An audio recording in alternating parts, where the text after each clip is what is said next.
आपको पता है एप्पल का एक थर्ड को फाउंडर भी था और इस बंदे ने एप्पल के अपने 10% के शेयर $800 में बेच दिए। आज एप्पल की वैल्यूएशन $3 ट्रिलियन है, तो इसका 10% होता है $300 बिलियन। ये बंदा कौन था जिसने $300 बिलियन की कीमत के शेयर्स $800 में बेच दिए? आज मैं आपको बताऊंगा एप्पल के तीसरे को फाउंडर रोनाल्ड वेन के बारे में।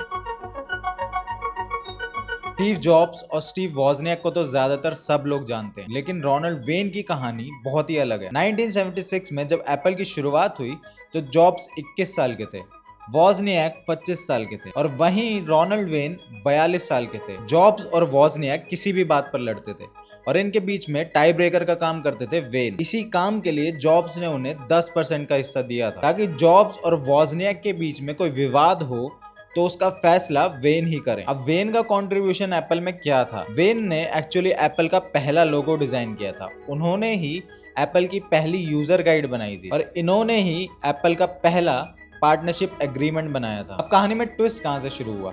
देखिए, एप्पल को अपना पहला बड़ा ऑर्डर द बाइट शॉप नाम के एक स्टोर से मिला जो कि था 50 कंप्यूटर्स का। अब इस ऑर्डर को पूरा करने के लिए पार्ट्स खरीदने थे, जिसके लिए स्टीव जॉब्स ने $15,000 का लोन लिया। अब इस लोन की वजह से ही असली दिक्कत शुरू हुई।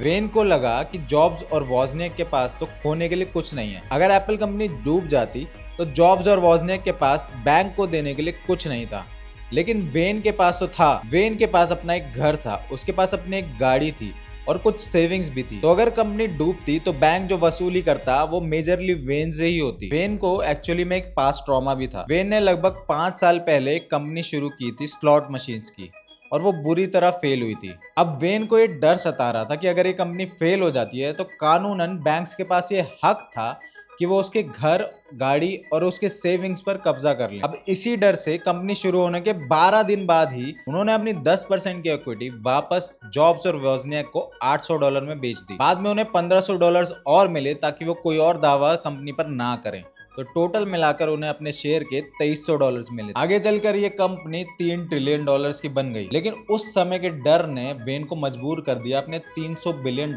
के शेयर को $800 में बेचने के लिए। अब इस बात पर बाद में वेन ने कमेंट भी किया। वेन ने बोला, अगर मैं इन लोगों के साथ में काम कर रहा होता तो मैं हो सकता है दुनिया का सबसे अमीर आदमी होता, लेकिन मैं अपनी कब्र में होता, क्योंकि इन दोनों के साथ में काम करना इम्पॉसिबल था। ये हमेशा लड़ते रहते थे और उन्हें उस वक्त अपनी 42 साल की उम्र में शांति चाहिए थी। अब आपको क्या लगता है, वेन ने सही किया या गलत? आप कमेंट्स में मुझसे बात करिए, मैं आपकी बातों का रिप्लाई करूंगा। चलिए कल मिलते हैं नेक्स्ट वीडियो में।